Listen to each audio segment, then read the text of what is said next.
This podcast would like to acknowledge the traditional owners of the land on which we record, the Wurundjeri Woiwurrung people of the Kulin Nation.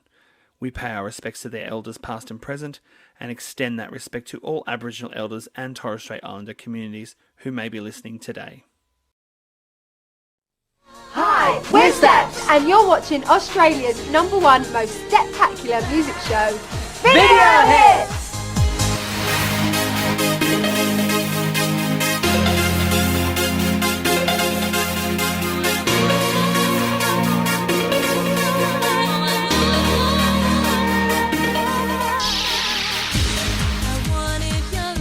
Hello and welcome back to Glitter and Gold, the original Steps podcast. This is the first podcast dedicated to discussing and dissecting the legacy of Steps, the UK's biggest mixed gender pop group of all time. We are your hosts. I am Shane. I'm Scott. And I'm Brad. So boys, how are you? How have you been? We made it to the end of another week. We're recording on a Thursday, so I'm just looking forward to the weekend. I know, and I've just been to the dentist this afternoon, so my mouth has just become normal again after being numb for the last 4 hours. So, for all of our listeners out there, if you could see Scott right now, he's currently dribbling out the side of his mouth because it's all numb. And I apologise to everyone listening. I've been a bit sicky-poos this week, so I have a little bit of a cough, so I might sound very 1-900 number at some points throughout the podcast, which is a lot more mass than I normally sound, so I'll take it. I think you've got quite a nice voice, actually, regardless of cough or not. You've got a good radio voice. Stop it! You've got a Compliments face for will radio get you now. everywhere. Rude. Do you know I got a face for radio? How rude. So, I was in Sydney. I love it though. I was in Sydney and I was out at the Pop Chops party in Sydney actually. And they came up to me after, me being there for an hour, and they tapped me and they go, "Oh my God, are you the fabulous Adam Richard?" And I just went, I was like, Oh, I haven't heard that in a rude. while. I was going to say, you should also clarify, because I feel like there's going to be a massive audience that have no idea who that is. Yeah. So Adam Richard was a host, I think, on Joy 94.9, or just sort of like a radio... He was on Fox FM. He was on, like, Austereo, yeah. That's right, yeah. He was a host on the radio back in the 90s, who was this, camp, beary kind of gay man who, I was associated to look like. So I don't like being associated with Adam Richard. So I was just like, oh, that is fucking shady. Absolute shady. And like props to that person for doing it. I like, it's kind of funny when I think about it. At the time I was like, rude. That story reminds me of when Scott and I went to the Sugar Babes. There were 3 people who were wearing missing tops with like missing Heidi, missing Amel, missing Jade. I heard about this. That made me so angry. That's rude. Like it's rude. To link it back to Steps, it's like if Asian Claire had been successful going missing Faye, missing Lee. Like it's just like there are humans on the stage. Like they don't need to be reminded of, Keisha doesn't need to be reminded of what happened. Or going to a Steps concert and wearing like a copy of the letter on your t-shirt that says, Manchester, 22nd of December, 2001. Stop. Has someone... No. Did you see no one's done that. No one's done that. No. But no one's seen No the one letter. has actually seen no one's seen the letter, but it would you just have any generic letter with some text on there that you could type up and then create that t-shirt. No, that would be in poor taste. Not good. In very poor taste. Very poor taste. Yeah. In more positive news, Shane and I on separate nights got to enjoy the lovely Carly Rae Jepsen, who performed at didn't go. the Forum. Oh, you said you were going. You said Monday or Tuesday. No, I didn't decide to go to any of them because I couldn't be bothered. So, yeah, sorry. I thought I told you that. To be honest with you, apart from the Call Me Maybe song, I could not name one song of hers. Don't. Emotion. Oh, she got me through lockdown, one of the reasons. Really? That and what the future holds. Oh, she has some, emotive bangers. So there was such a good atmosphere in the crowd. She did a lot of, album tracks from Emotion and Dedicated. Emotion's probably her most loved album from her fan base, even though it wasn't obviously her biggest. I didn't even know she was a thing until I think someone else mentioned her to me a few weeks ago, and I was like, didn't she have that one song? Like, I'm terrible. I had no idea she was like big. So, boys, what are we going to talk about today? What are we going to cover off in this episode? So a few episodes ago, we did a look back into how Step 1 performed in Australia, and we thought it would be great to come back a few episodes later now and talk about Steptacular, because that's where you kind of start to see the wheels fall off a little bit in terms of Steps' trajectory here in this country. So in Step 1, they had 4 top 10 singles, including a number 1, of course, was 5, 6, 7, 8. Their album went top 5. It went platinum. I think I read today that 5, 6, 7, 8 sold 100,000 copies or more in Australia. They did a successful promo tour in September 1998 as well. So they were really on a good wicket here in Australia. But in April 1999, they were moved from Mushroom Records, which was run by Michael Gudinski, very influential part of the Melbourne music industry, Australian music industry, I should say. And they were moved to Jive Records, which was smaller, more focused on acts like Backstreet Boys, Britney Spears, with a slightly different demographic. So before we get into it, it's just really also important to note that the landscape of music in the charts in 99 was starting to shift. So pop really dominated the Australian charts in 98, especially I feel like UK pop as well. But in 99, there just was a little bit of a slight shift starting to happen. So you had bands like The Offspring, for example. They had 2 singles in the top 10 of the best-selling singles of 99, Pearl Jam, Santana. So that real guitar-heavy sound was starting to really come through again in Australia. As well as that, we had a lot more American pop and R&B influence starting to come through. So TLC had just had their huge comeback era with Fan Mail. Jennifer Lopez was coming through. We had Ricky Martin, Manifa, Lenny Kravitz. They all had really big chart hits. And then there was also a dance element. So you had like Alice DJ, ATB, and then our very homegrown Madison Avenue towards the end of the year release Don't Call Me Baby as well. So pop was still prominent, but there was definitely more variety in the charts, which ultimately led to, I feel like, less room for everyone. And also, there was 2 other mixed agenda pop groups that were both launching in 99 and would see similar big initial success in Australia in their initial run, very similar to what Steps had had the previous year. And I'm, of course, talking about Venga Boys, but more importantly and interesting to note, S Club 7. I was going to say, looking at the notes of the episode, you really see an interesting interplay between Steps releasing and S Club releasing and how they compare to each other. Yeah.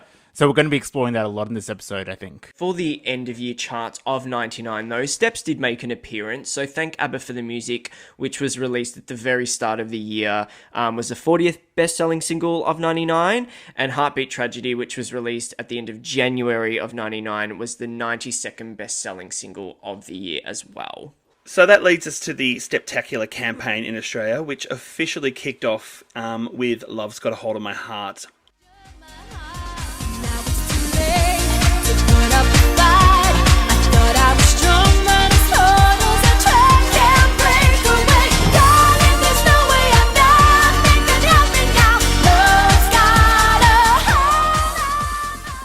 It debuted at number 30 on the 15th of August 1999, and it peaked at number 29 on the 5th of September 1999. Which is pretty typical, like, for Steps, I would say. Looking at, like, Last Thing, Tragedy, even 5, 6, 7, 8, like, they all kind of debuted around, like, the 30 position. Australia is a lot different to the UK, and especially in the 90s. In the UK, you debut high and then drop. In Australia, it is far more normal to debut softly and grow. But what we noticed with, like, even comparing Love's Got a Hold to Tragedy, Love's Got a Hold debuted 30 first week, peaked at 29, but it never, like, it was always kind of in around that position. Whereas by its 4th week, Tragedy had rose from 34 to 21, and then it still grew to number 10 by, I think, its 10th week. So you really kind of went from a song that was growing to Love's Got a Hold, which never really went anywhere. Do you guys remember the first time you saw it? I remember hearing it and seeing it for the first time, which, again, Top of the Pops, that was the first time I remember hearing the song. But in terms of coverage in Australia, apart from the odd play on Video Hits, I really don't remember seeing much of this. And I'm interested to know if both of you felt the same. So I remember very specifically when I heard it. I'm going to do a little throwback here and mention Ugly Feels Hot 30 on the radio, is when I heard it. It was like I can't believe it was played on the radio. It was played on the radio. I'll tell you why I remember it, with Ugly Feels Hot 30, is I remember specifically it going, we're going to play the new Step song, and they played the new Step song, and I pressed record on my cassette, and I recorded it on cassette, and I still have that cassette with that recording off the radio somewhere. I need to find it. It's in a box somewhere. Was Jackie O on it then? I don't know if it was Jackie O, but it was definitely Ugly Feels Hot 30, so there's a throwback for Yeah, you it would have been people. Jackie. Definitely would have been Jackie O at the time. Yeah. And I remember recording it, and then I remember being so excited about a new Step song that I called up one of my very good friends and I played it to her, the whole thing, down the phone line. And then at the end of it, I asked her, what did you think of the song? And she goes, it's shit. And I just went, Oh. and my teenage heart shattered into about 400 pieces. Oh, no. And I can, when you have those moments where you think about, that's just like you're lying in bed at night and these random thoughts, memories come to you from things. I can tell Whatever you, it's happened to that girl? It lives rent free in my mind every day. And I'm just so- going to assume that you and her are no longer friends. Well, I'm going to her 40th birthday next weekend, so, you know. Make sure you remind her of this. No, I won't, because, she'll probably listen to the podcast and she will get her own reminder. And look, it's a moment. It's a trauma moment for my life, and that's what you get for caring. So, So for me, I was, again, a little bit younger, so I don't remember hearing it on the radio, but I know every Saturday, possibly even Sunday, it was on Video Hits. I remember the opening whoosh kind of the video clip, and I love Tragedy, but I think this video clip was kind of perfectly targeted towards me as an 7 turning 8 years old, because the bright colors, the storyline-led video, it was all, and this is not saying that they weren't, talking to older people too, but in retrospect, I was like, okay, it's very colorful. I can kind of see how I was so attracted to it, and that trend definitely continued with the later singles as well, like with the different colors, like it popped, like it definitely made an impact. And that was one of the first times where I actually got my parents, like, what do they call it when kids bug parents to buy stuff for them? There's a term for it. Oh, yeah. But just being an annoying child. Yes, I was being an annoying child, and I said, Mom, Dad, buy me Love Sings Last. Buy Love's Got a Hole in My Heart. And that was one of the first singles they bought for me. Hey, remember when this video clip came out? Because I remember seeing it on Video Hits, but not very often. Not as much as like Last Thing on My Mind and 5, 6, 7, 8 and Tragedy were played on Video Hits. I just remember seeing it on there once or twice. Remember when this when this video clip came out, that it was not long after the Spice Girls had released Spice World, and they had done Steps the movie in the film clip, which then sparked the rumours. Yeah. Oh my God, there's going to be a Steps movie? Remember that? It wasn't really a rumour too much in Australia, and I don't think people believed it too much here in Oz, but in the UK it was definitely on the socials and online and so forth. So I think it was in Steps into Summer, their tour program where they went through all the videos. I think they said that they had that in there to kind of spark the idea and maybe get someone to come up and approach them for a movie, which I think was actually quite smart. Obviously, it never happened, but I know around that time they were talking to people in America about, a Friends-style sitcom and all that kind of stuff. Yeah, I definitely feel like there was later on, even sort of towards the end of 2000 and 2001, I feel like there was actually more firmer sort of statements from the band saying that they had decided to do one and were having conversations, but then nothing came of it. Something did come of it. Do you guys... It's not on YouTube anymore. Do you guys know what I'm talking about? That horrible documentary. I think it was on Trouble, the network Trouble in the UK. It was really bad. I do because it came out around this time and cutting forward a little bit, but I was in the UK over the Christmas New Year period of this year, and I remember watching it on there because it came out around this time. So I probably, having seen that, probably for the best we never got a Steps movie. The other thing that I wanted to note about Love's Got a Hold on My Heart is I remember by this point I was in high school, and we just talked about S Club 7 in the intro. Around the same time that this came out, Bring It All Back came out. It came out in early September, and by the end of the year, it was still charting high in the top 3. And I remember being in high school, suddenly Steps were not cool anymore. You know, in primary school, it was cool to like Steps, but the second I switched to high school, liking Steps was not cool at all, and everyone was all about S Club 7. And it's just really interesting that at that same time that this comes out, and this is struggling in the lower end of the top 30, and they're in their bright coloured yellow outfits, you have S Club 7 who have just come out. You know, their show was on Channel 7 in the morning from my memory, and then they had Bring It All Back, and they were in their cool outfits in the South Beach of Miami, and it just seemed to relate a lot more than Steps were at that point. So it felt like everyone had sort of started to give up on Steps, and they were all about S Club. Which is funny, or not funny, which is sad, because this song was specifically chosen because it really highlights Claire's and the band's vocal ability more than anything on Step 1 had, apart from maybe One for Sorrow. Like, if you listen to Claire's notes in this, like, she's stretching her lungs right out for this song, and they chose that. But then it went down with them, you wearing the yellow outfits. They went a bit younger. It felt like they were going a bit younger, and it felt like they were going a bit cheesier and so forth. 100%. And you know what we're like in this country with that sort of high pop cheesiness. Like we will give it a moment, but long term, Australia was never good at actually sticking by it. And I felt like this was working. That image that they had of this single was really working against them over here. Bring It All Back debuted at 39 around the time that Love's Got a Hold of My Heart was dropping off the chart. And that also took about, just looking at it now, it took about 7 or 8 weeks to make the top 10. So again, it had a similar trajectory to 5, 6, 7, 8. So you really kind of see that parallel for the debut single. And me saying before that I really struggled to remember a lot of coverage of Love's Got a Hold on My Heart in Australia. I can distinctly remember S Club being everywhere. It almost felt that everyone had just, the media, TV, radio, magazine, they had just gone, okay, Steps, you had your moment. We're gonna focus on S Club now, because in this country, heaven forbid that we can support more than one at a time. It just felt like all of the support and the coverage that Steps had in the first era, we were now giving to S Club. S Club were on the cover of Smash Hits, TV Hits.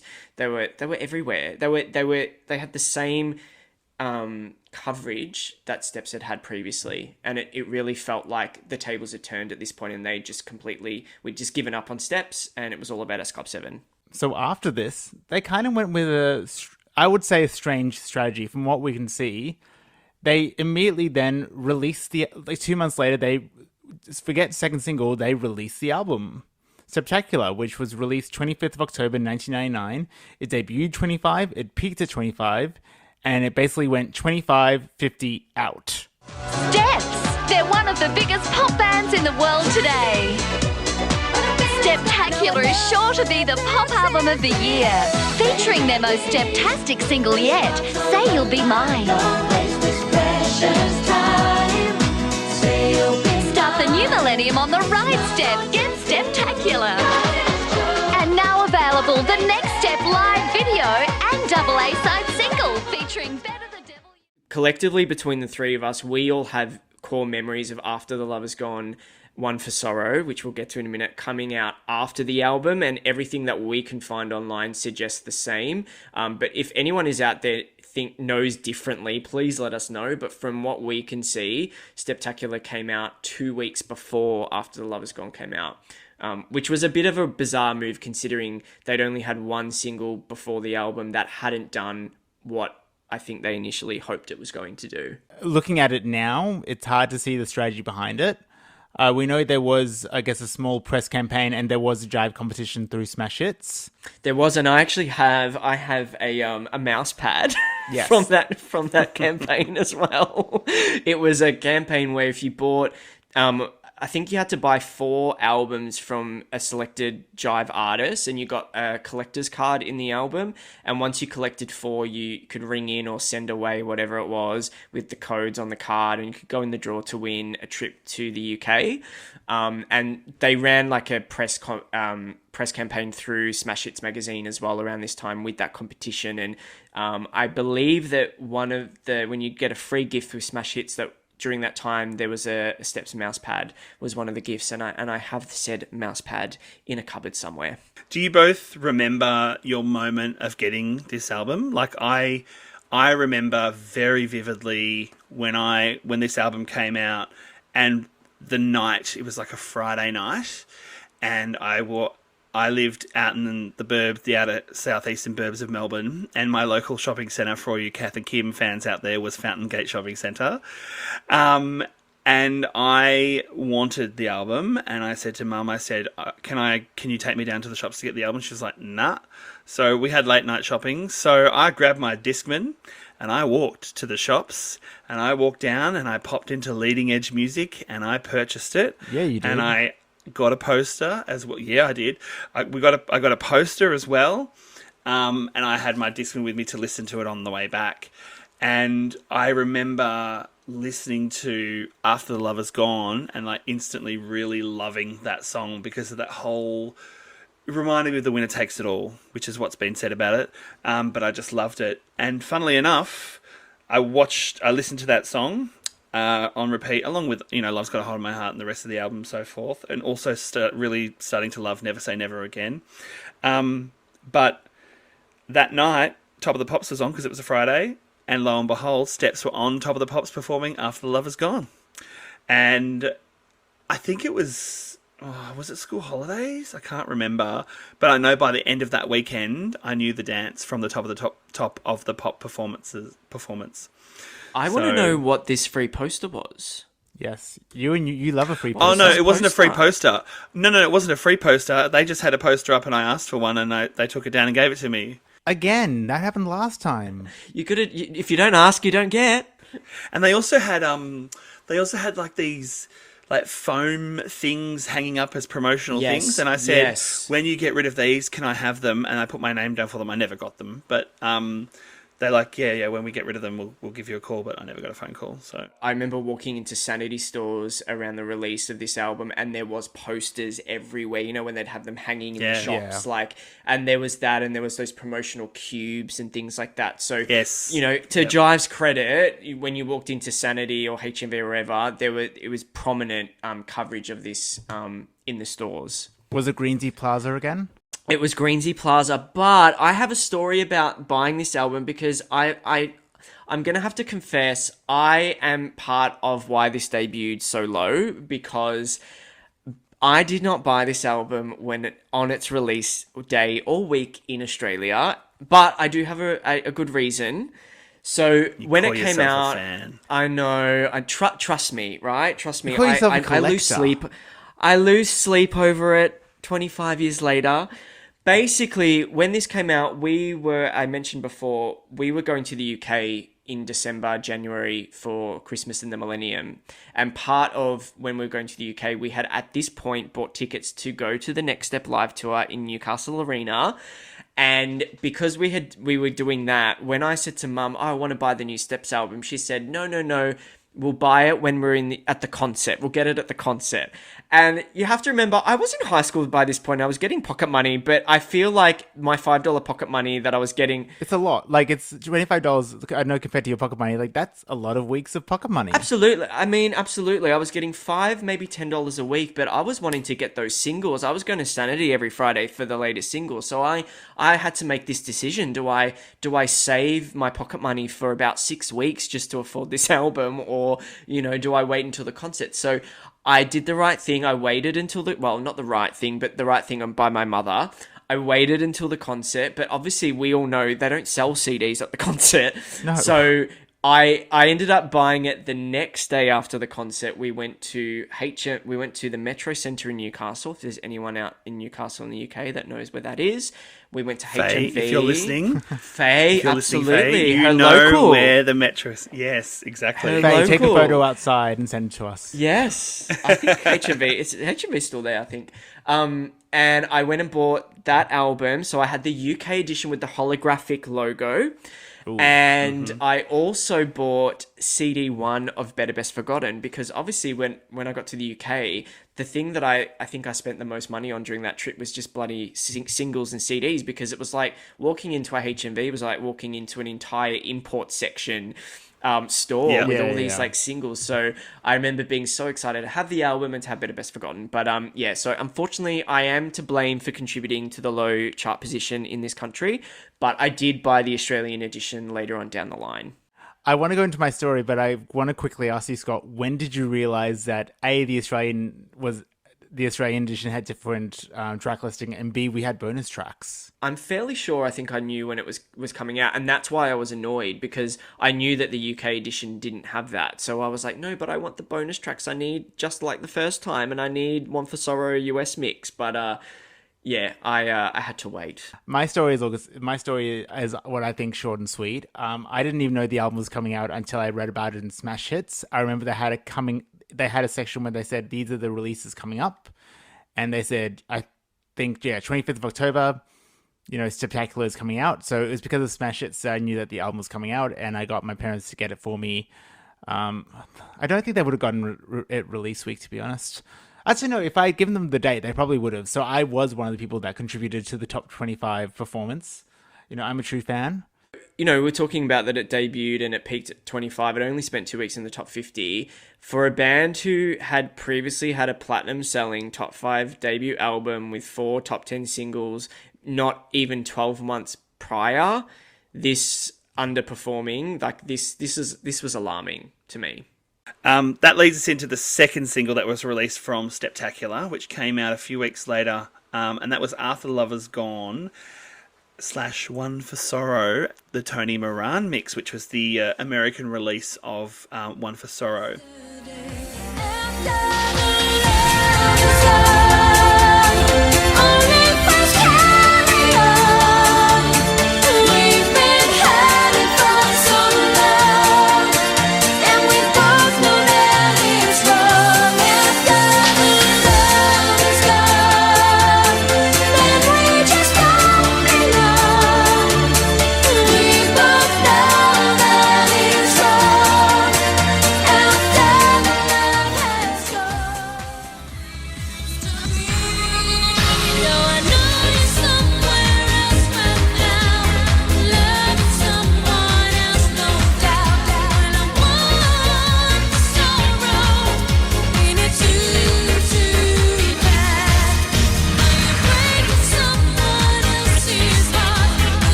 That was released on the 8th of November 1999, and it debuted at number 47, and it peaked at number 47, and spent 1 week in the top 50 here in Australia. Interestingly, it was partnered with One for Sorrow, and I think they did that to catch on to the American vibe of Step's release, because Australia was taking that more American angle in its radio play. It also they added One for Sorrow onto it to launch onto Drive Me Crazy, which is the movie that came out with Melissa Joan Hart and Adrian Grinner, I think his name is. And that song, the One for Sorrow, is played in that movie. So it was to capitalise on that. It was on the Drive Me Crazy soundtrack. I gotta say, this was a bit of a weird one for me. And I feel like it underperforming was also partly to do with just how confusing it was when you would, because I don't think people realise, more so people in the UK, that After Love Is Gone was basically, you never heard it. I don't remember ever hearing it here. I saw the video once, maybe on Video Hits, but One for Sorrow, Tony Moran remix, that was the one being pushed. That was the one that was on Video Hits. That was the one that was being playlisted on Rage. After Love Is Gone was never playlisted on Rage. I remember hearing One for Sorrow, Tony Moran mix on the radio a couple of times. But the bizarre thing was, so you went into the shops to buy it, and it was the After the Love Is Gone standard artwork, and they just like plastered a sticker on the cover to say double A side release, After Love Is Gone, One for Sorrow, Tony Moran mix. But you know, you've seen a video of One for Sorrow on Video Hits that is with them Britney in a club, and yeah, I question that. I don't believe that that's her. Because can I say, if that was her, we would have known about. We would bloody know about it. They would not stop talking about it for 26 years. I don't believe it's her. And I've looked at it, and it's so not her. We have intimate knowledge of like where. Basically, at this point, we know where H slept on the plane. If she was in the video clip, we would know. Like, oh my god, that would have been a whole episode like of Steps reunion. But anyway, we're digressing. I just feel like, yeah, it was a very confusing release to then, go into the shops and you saw this, like, the After Love Has Gone artwork with them in oriental outfits, and it was a complete opposite of what the One for Sorrow mix was.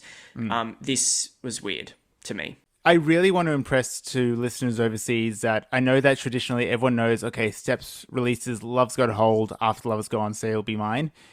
I mean, correct me, boys, if I'm wrong, but in Australia, like, literally One for Sorrow was the single. Correct. Agree. 100%. Yeah. Like, I know, 100%. It was the single. That was the single. I don't remember seeing the film clip for After the Love Is Gone until much later on, having to find it almost online, I think. I had to find it. It was One for Sorrow I saw on Video Hits. Tony Moran mix, yeah. Yep. And it was also, the One for Sorrow mix was also used as part, like Video Hits would regularly run competitions in sponsorship with record labels.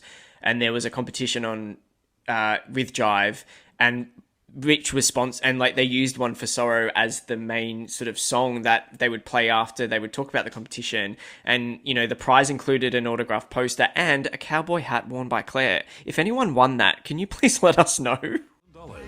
We also have 10 CDs from Jive Records, plus a Panasonic digital video camera to the value of $2,500, thanks to Dick Smith Electronics. An autographed Steps poster and cowboy hat is worn by Claire.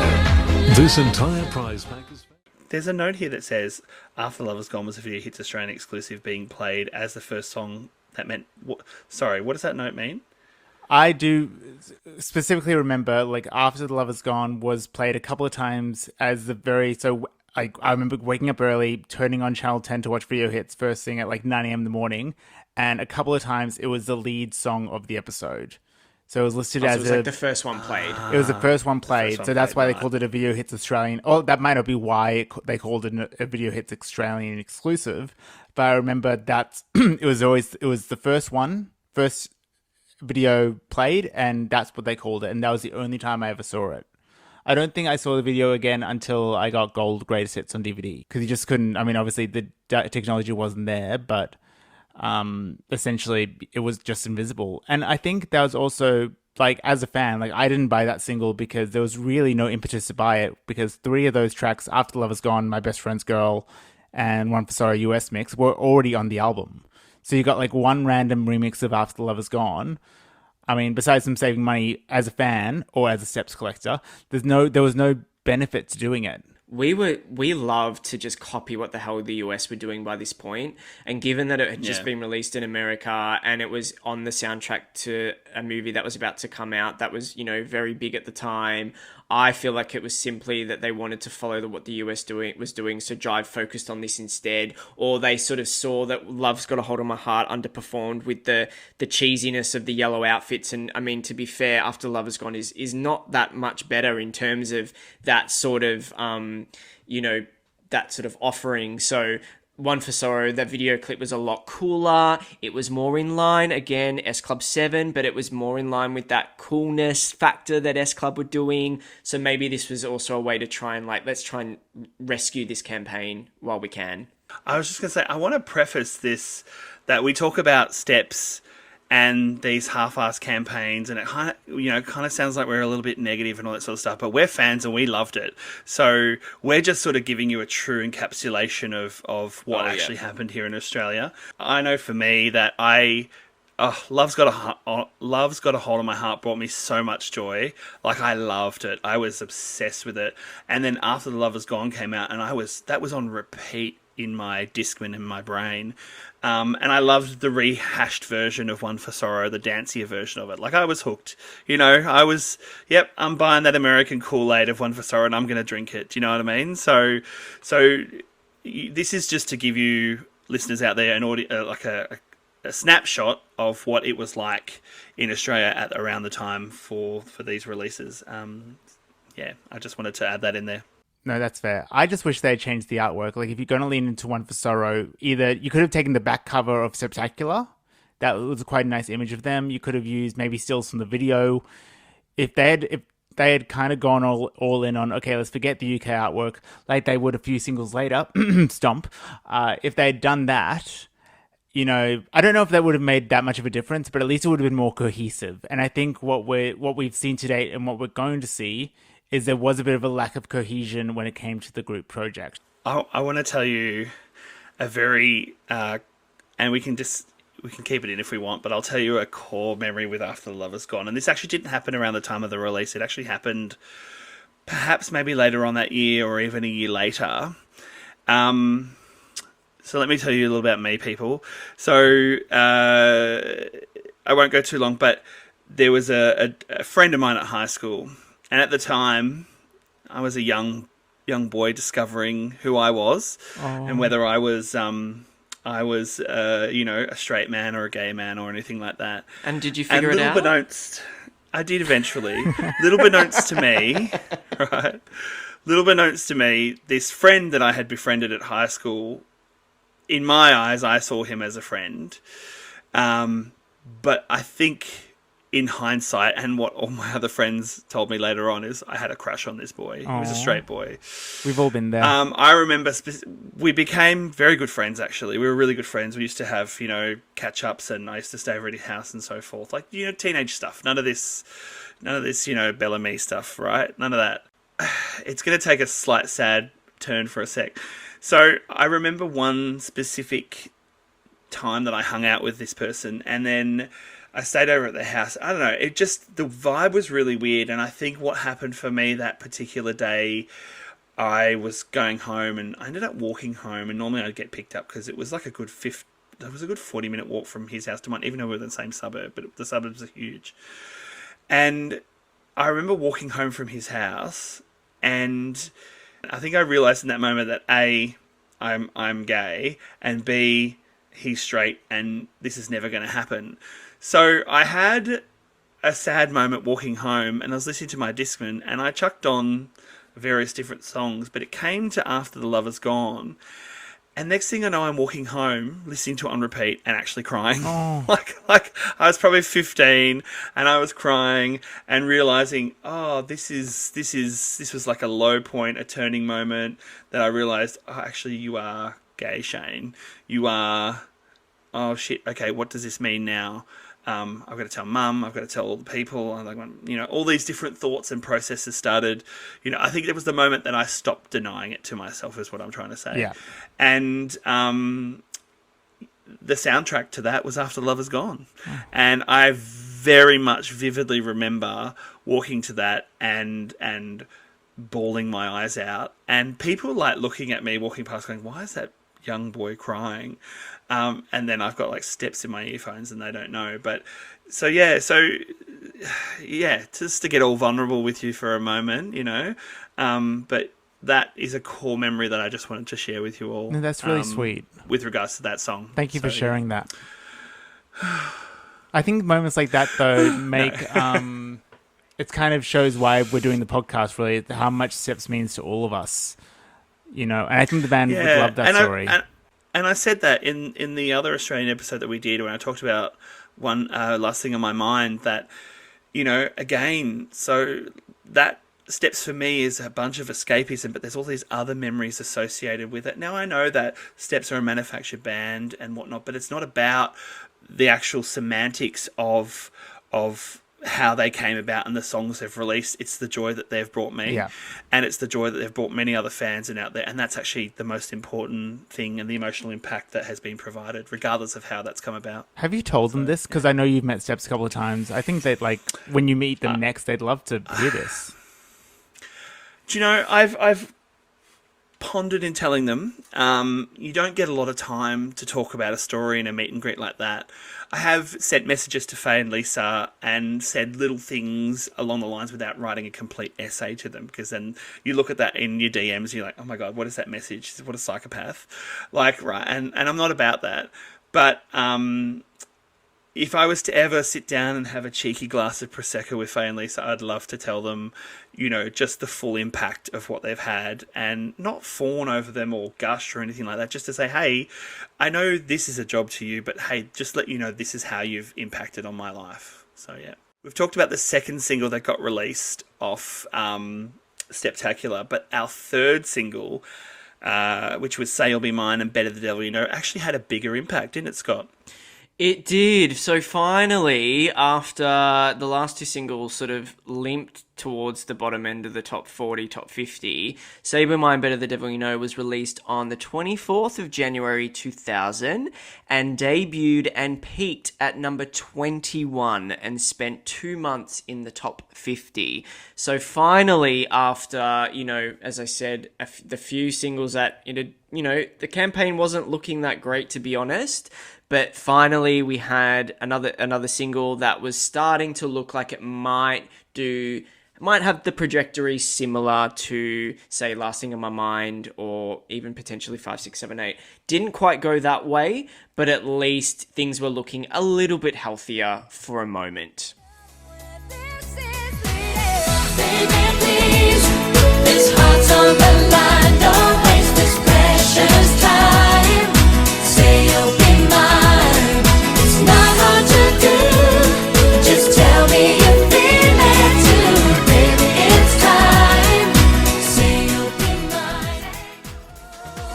I'll forgive and forget if you say you'll never go. 'Cause it's true what they say, it's better than the devil you know. I think it was the top. Oh, I'm pretty. You know what? I'm certain that was their highest debut in Australia to date. So you'd think with what was coming up that they'd be expecting to go to at least top 20. If you debut at 21 and then you come for a promotional tour, hint, hint, you'd assume it was going to go top 20, but that's not quite happened.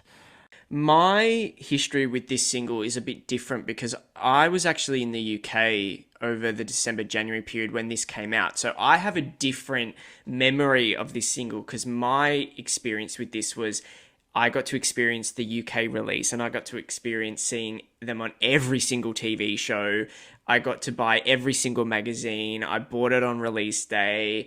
I really, actually being in the UK and seeing a Step single release, it was such a different experience to what we were getting in Australia. So my memories of this are all from that. So by the time I had come back, I think it was around this date. So I don't have any memories of seeing it or hearing it prior to it being released. So do either of you have any memories of hearing this and seeing this and it being a bit more prominent than the last two singles?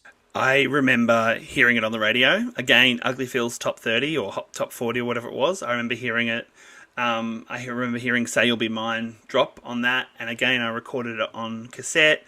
And I specifically remember my neighbours at the time who weren't really into Steps hearing it as well. And then like the next day coming out going, oh, I've heard the new Step song. I really like it. And that being Say You'll Be Mine and not so much Better the Devil You Know. But Better the Devil You Know and Say You'll Be Mine kind of got the same promotion here. I don't think it was, unlike After Love Is Gone and One for Sorrow, where they were just pushing One for Sorrow and not so much After Love Is Gone. I remember seeing the Say You'll Be Mine film clip on Video Hits, and I also remember seeing Better the Devil You Know, like from the tour on Video Hits and Rage as well. So in equal sort of settings, I guess, or equal footings. That's really interesting. Because I have a different experience. For me, I remember Say You'll Be Mine was in the song word sections of Smash Hits. It was played every week. I remember, in my memory, Say You'll Be Mine was the single being pushed. I actually was planning on not buying Say You'll Be Mine because I already had already had the album, sorry. But in the Smash Hits, I think there was a small ad in Smash Hits, maybe for HMV, and I could squint and I could see Better the Devil You Know, and I'm like, ooh, new Step song.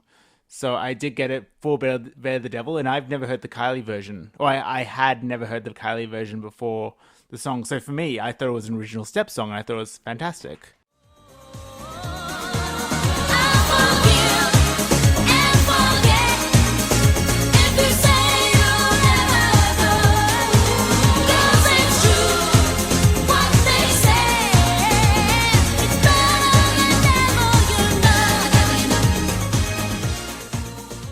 I prefer the Steps version, and that is such a big call because there is such a divide on this.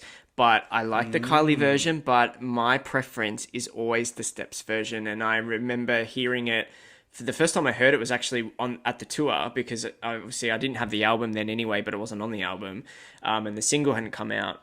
And I just remember going, oh, this is much better than Kylie's version. And I stand by that statement today. People can come for me, and people have. Scott, we just got Pop Chops on side. It's going to piss Maybe them off. I just also have more of a relationship with the Steps version, right? The Kylie one was never really in my sphere at the time because I was too young. So, the Steps one is always the one that to me was the original, only because that was the one that was prominent in my life. But also, what a nice little Aussie connection. And that's a really great point that you make, Brad. Another Australian connection that Steps have there, which 25 years later, they are still having with us. Darren Hayes, Sia, etc., etc. Tanya Doko. Tanya Doko, yeah, exactly. Don't you leave us halfway. There's always that little, there's always that little Australian connection. So, which, for me, as an Australian Steps fan, I will grasp on at any moment. You are right. You make an excellent point about the Say You'll Be Mine clip was being pushed more so than... And yes, it was. In terms of... I know I said before that I saw them in equal footings, but let's do it 60-40, so to speak. So Say You'll Be Mine was pushed a little bit more than Better the Devil You Know, in my eyes. For me, though, Scott, with Better the Devil, I prefer the Kylie version. And then maybe that's because I'm a little bit older. I'm 4 years older than you. So the Kylie version I'd heard a bit more. And as a young gay man who not long after this song came out was going to Sydney and exploring his sexuality and so forth, which you would have still been in high school, going to gay clubs at a legal age and so forth, and hearing more so the Kylie version, and don't get me wrong, I heard Steps Out as well. Of the two, I prefer the Kylie version because I enjoy the Steps version. In fact, I think DJ Argonaut here in Melbourne has made a Steps versus Kylie mashup, which is actually really kind of cool, and he plays it at Circuit in Melbourne, which is a gay club, quite often. Especially if I come in, I always say hello to him, and he's like, "Do you want me to play you anything?" And I'm like, "John, Steps. You know what I want to hear." He's like, "I know what you want to hear." And then 2 minutes later, I guarantee you, he'll generally start with a remix of either Scared of the Dark, the Wide Boys remix, or he'll do the 25th anniversary of Tragedy. But it was the Party on the Dance Floor version, so that extended mix, that extended intro.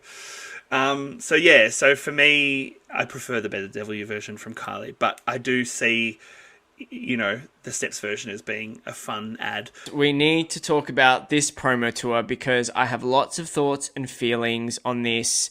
Shane, you definitely have some thoughts and feelings. You have a great story to talk about, so we need that. Let's talk about it. So, Faye, Lee, and Claire, that's right, not all five of them, just Faye, Lee, and Claire, came to Sydney and Melbourne for what I can gather was a week promotional tour at the very start of February. Now, what I cannot understand about this, as a child, we were given the narrative that the reason that Lisa and H didn't come on this promotional tour is because, as Lee mentioned in a Pepsi Live interview that we will insert here. Alright, welcome back, guys. We're talking to Steps now. We got Claire, Faye, and Lee.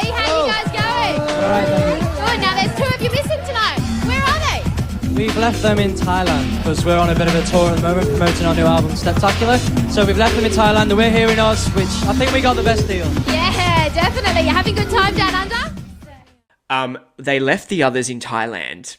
That was the narrative we got. It was basically that, well, we're doing a promotional tour of Australasia and you know, Singapore, Hong Kong, etc. So we're going to split up, and the 3 of us have come to Australia, and Lisa and H, they're in Thailand.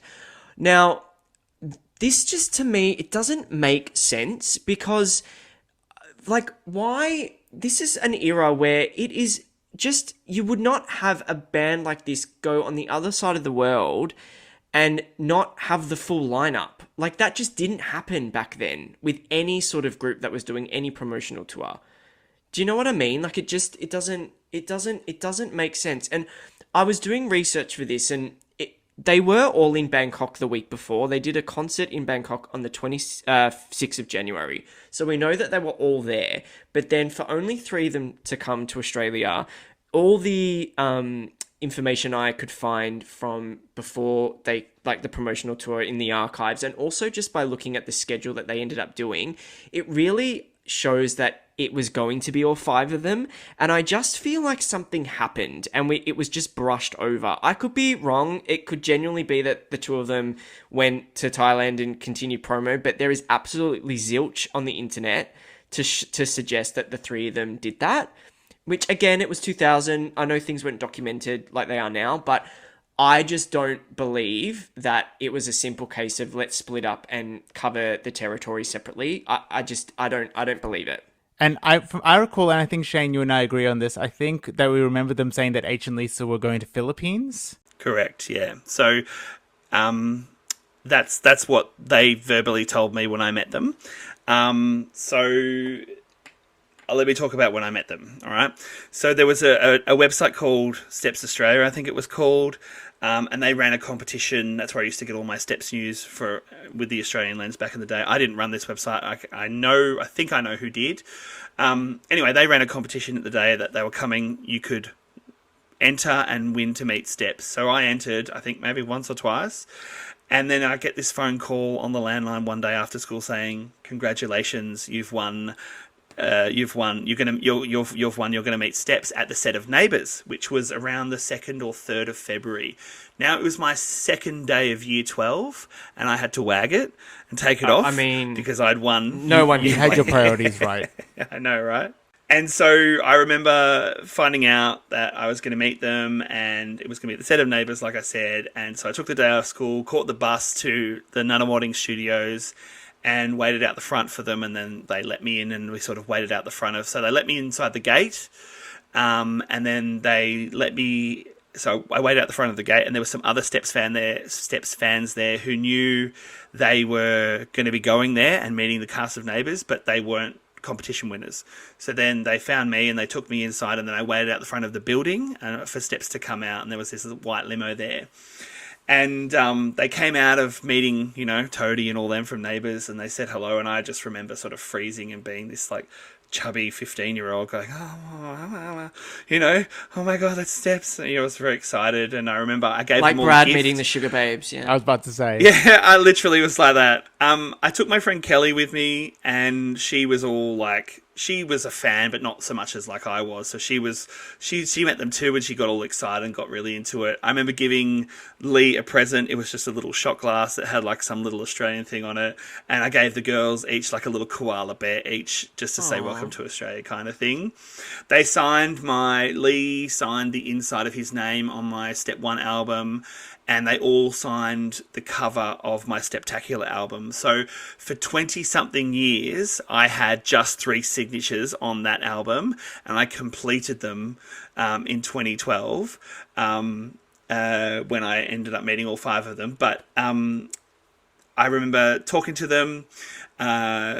giving them a hug. It was verbal diarrhea is basically what I was saying. I to know them. what I was that's just like. I can barely remember what I was saying. And they were all like, they gave me a hug and they were so happy to see me. I was told I was not allowed to take photos. So being a rule follower, I was like, oh, I even had my disposable camera with me to take photos, but I didn't take any because I was trying to be the right thing and be respectful.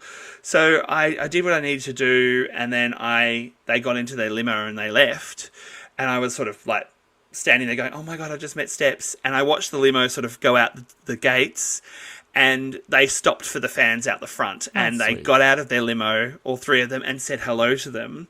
And so I raced down there to go down there and say hello as well. And I got a couple of photos, not with them, but of them, which I will post, and we can post on the socials. I've got digital versions. Yeah. But one specific thing that happened is across the road from this driveway is a petrol station, a service station, or a servo, we like to call it here in Australia. And someone was driving into the servo, but obviously was looking at what was happening out the front of the neighbours, set, and there was like fans and like things being signed, and they weren't paying attention. Next thing you know, they hit another car, and so you hear this bang, and everyone stopped and looked, and Faye goes, "Oh fuck!" and then we go, and for a second there, we were all like, and then Faye goes back to signing, and then Lee, and then they all get back in the car, and then they head off. So there's very fun moment. I have told the three of them that story before, and I think I reminded them of that in 2012 when I met them all in London, and they remembered vaguely. I think they might remember more now. But I was that chubby 15-year-old who just was like a puddle of mess when you saw me, but I'm not that anymore. So it's a really fun, lovely story. Amazing. But I have a theory, Scott.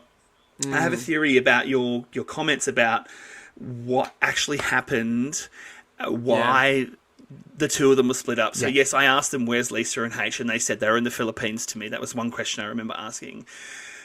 But it came to light afterwards that the night before they appeared on Pepsi Live at Arc Nightclub in Sydney, they also hosted Drag Bingo. Ooh, and they were like guest judges on Drag Bingo. They did. Now I have a nightclub. I think so. Yeah, I think so. I have a theory that because H wasn't out, that they had already put in that they were going to do some hosting stuff like that. But let's just take H out of it, and let's send him off to the Philippines with Lisa. And that's my theory, because they didn't want to have him be anywhere near any gay stuff and all that sort of stuff. But I could be wrong.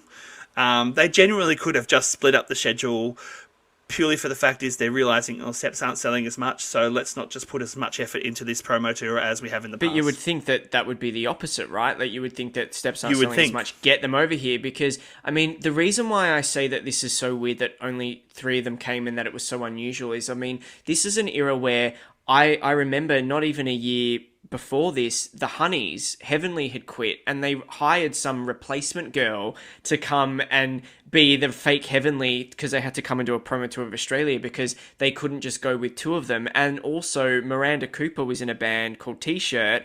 They had a massive hit here called You Sexy Thing. She had left the band by the time that they came over to do a promo tour, and they hired a random blonde girl just so they had the complete lineup, so to speak. So it's an era where labels are going to that extent of hiring replacements just to come on promotional tours in this country for a band as big as Steps. And yes, they weren't having the success that they had here, which is all the more reason why they should have gone full throttle. I mean, the appearances that they did do, I mean, Pepsi Live, because, I mean, we got no performances at all from this promotional tour. We got no in-store signings. Those are 2 key things that could, imagine if they had done a performance on Pepsi Live, if they'd done a performance on Channel V instead of just an appearance. Imagine if they'd done some in-store signings. What I imagine Say You'll Be Mine probably would have gone top 20, and also the album may have actually recharted, because throughout this whole promo tour, it did nothing for the album. The album did not rechart at all, despite even the label doing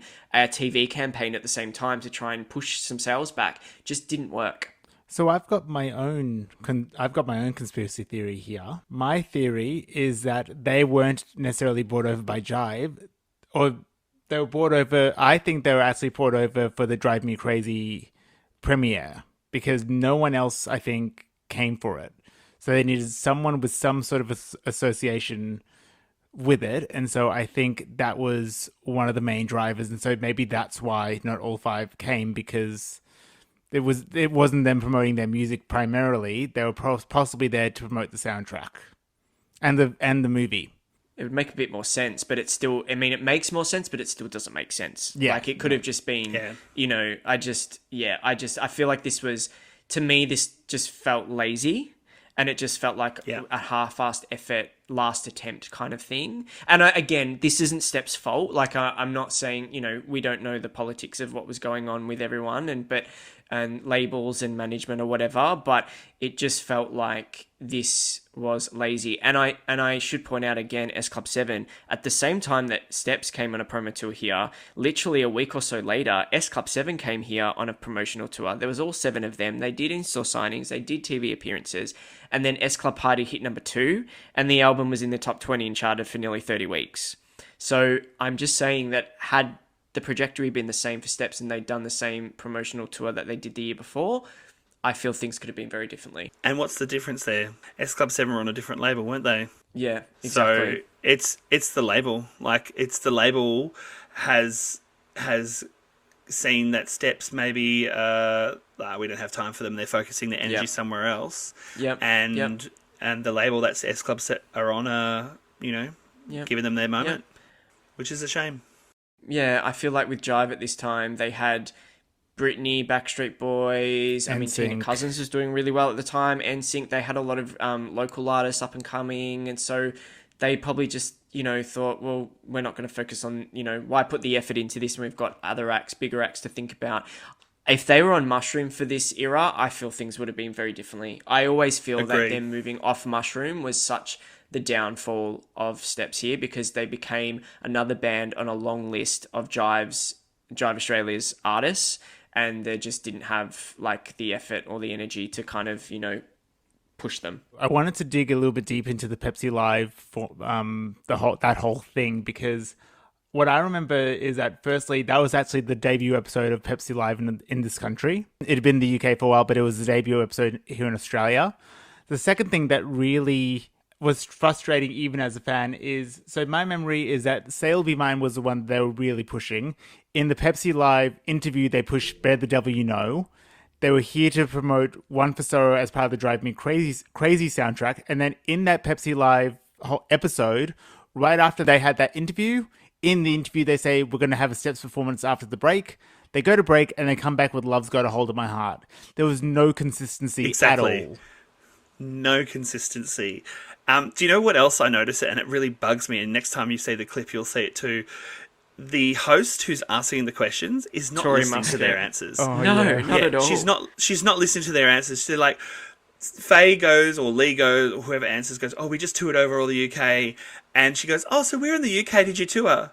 All of the UK. I love that question. Oh. That was actually taken from our tour. We've just done a recent big tour of the UK, so that was taken from that. Oh, right, where else did you go on your UK tour? UK? No, we just toured kind of from London to Scotland. We did Ireland as well, so we just kind of kept it at home, really. Excellent. Now, It was the biggest UK tour ever. that's right. I heard you broke records all over the place. We did. Good stuff. Now, has Kylie heard your cover of her song? Oh my God, like, it's so frustrating. It's like, did you not listen to what they just said? And you can see it like on Faye's answers. She's like, I just said this, but whatever. There was no consistency at all. I will give the presenter some defense. That was the very first episode. She was probably scared as shit. No, I will be savage. It's not her first time at the rodeo, and it was not a live show. Even though it was called Pepsi Live, it was not live. No, it was filmed. It was filmed a week before. It wasn't live. Exactly. Yeah, maybe in live when they were filming it, but it was not actually a live show, so they could have edited it out. Something I'm really sad about as well is, and I know this happened, that they were on By Demand, which became known as What You Want. And there's nothing on it online. So did you guys watch it? I didn't watch it. I do. I have a core memory. So this is actually, like I said, I was in the UK and I came back around the end of just before this happened. So I had no idea that they were coming to Australia. So the first moment that I knew they were was I'd gotten home from school, and basically like clockwork, as soon as I get home from school, the first thing I would do is put on Channel V to watch the music videos for a few hours before Mum and Dad would get home. I put on Channel V and I turn it on, and Steps at by demand, where it was filmed in Fox Studios, wasn't it, in Sydney? Yes, it was. Yeah, and Bent I Street. remember. Yeah, and I remember it was Claire, Faye, and Lee. They were with Andrew G, and they were outside, and there was a lot of fans. Osher, there was a lot of fans around them, and I distinctly remember Claire requested "From the Bottom of My Broken Heart" by Britney Spears because she said she hadn't seen the video yet. I still remember that in my brain to this day.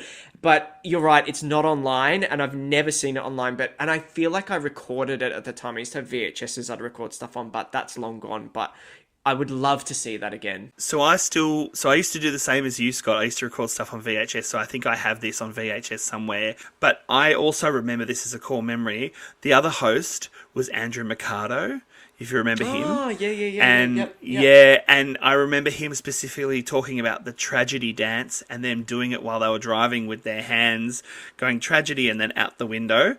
Specifically remember those, and I've mentioned that in an episode before, but that was all part of that Channel V by demand, because I remember Claire requesting the same song. So we had the promotional tour, and as we mentioned, it really didn't do what I think people were expecting it to do. And unfortunately, due to this reason, this is where the Step story in Australia and being a fan in this country became extremely, extremely frustrating. As we all know, the next single after Say You'll Be Mine was Deeper Shade of Blue. Shade of blue, and there's nothing I can do. You're so far, far away. Yeah, It was originally scheduled to be released here I think there was some early stages that it was going to be released here, but ultimately it was cancelled, and Jive essentially halted the rest of the Steptacular campaign here in this country. Over the years, I've just been able, if I've had a link with someone and been able to have a conversation quickly about what happened, if I've sort of been connected with someone who worked in the industry or even worked closely with people at Zomba at the time. And essentially it was that the promotional tour didn't give them the ROI that they were expecting. And essentially the decision was made just to halt the Steptacular campaign and end it where we saw it end at Say You'll Be Mine. I do vividly remember with Deeper Shade of Blue, I vividly remember it being played on Video Hits once. It was I still can remember it in my brain like it was yesterday. It was Saturday morning, and I would always, as I'm sure all of us did, we would always have Video Hits on in the morning in the hope that they might play a Steps video. Yeah, Deeper Shade of Blue came on. It was noted as a future release. And I got excited. I was like, oh my God, it's coming. And then nothing. That was it. Never saw it. The closest we got to it was there was a compilation CD released through Jive Records in conjunction with Sanity. And the compilation album was called Shakin' It. And it was just basically a bunch of Jive artists' songs. And the Deeper Shade of Blue video does appear on there as an enhanced video element. That is the closest we ever got to Deeper Shade of Blue. Didn't get the single, and we sadly did not get any future Steps releases until 12 months later. And I do want to note, because we've talked about S Club 7, they continued to have many top 50 chart entries during that time. So 2 in a Million, Reach, Natural. They continued to have, mediocre chart success over that year. But for us, we did not see Steps until March 2001. Yeah. I remember actively, as this sort of happened and Deeper Shade of Blue didn't come out, actively starting to turn my attention away from trying to find Steps in Australian stores or on the Australian website, and always looking for stuff on the internet. Yeah. Or then I was now going, the only Australian store I was going to was HMV in Burke Street or Chapel Street in the city or in Paran, and I would... Because they had the imports. They had the imports, that's right. They had the import section, and I would be getting their CDs and releases from the import section. I only saw the film clip for the first time on the Shakin' It CD, which I still have. I never saw it on Video Hits, and obviously eventually later on I saw it online and so forth, but the first time I ever saw the film clip was on the Shakin' It CD, and I specifically purchased the Shakin' It CD For the video. for the film clip. Yeah, specifically Yeah. for the video. Yeah. Yeah. I mean, a part of me wonders, like, I mean, we know how big Deeper Shade of Blue was for them in the, maybe not big chart-wise, but in terms of a moment and a statement, it was pretty big. I do wonder, I guess I'll always wonder whether that could have, been a hit for them here. Maybe they did a soft release of Video Hits and radio to see if it would be picked up, and maybe they worked out it wasn't going to be picked up here, so maybe that's why it was cancelled. I'm just speculating. I'm not sure. It does seem weird that it was released on Video Hits and then just stopped, so that makes me think maybe it was just to get the feelers out, see if there was interest. We also know that the band's priorities had changed as well around this time. They have openly said now that at a certain point they decided that they wanted to make more money, and to do that they had to tour more. So they booked a lot more tours in the UK, November 99, May 2000, December 2000.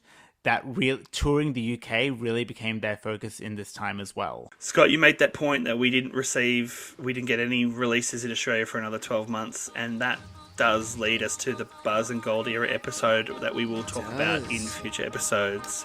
But that does bring us to the end of today's episode. So if you've enjoyed today's episode, please rate, like, and subscribe. And you can follow us at Glitter Steps Pod on Twitter, TikTok, or Instagram. And you can follow myself at Stepmeister on Instagram. I'm Shane. And you can follow me, Scott, at Steps Collection on Instagram. And you can follow me, Brad, at Brad Schmerling. That's SZ Schmerling on Instagram as well. Thanks so much for listening, everybody, and we'll catch you soon. Bye. Bye.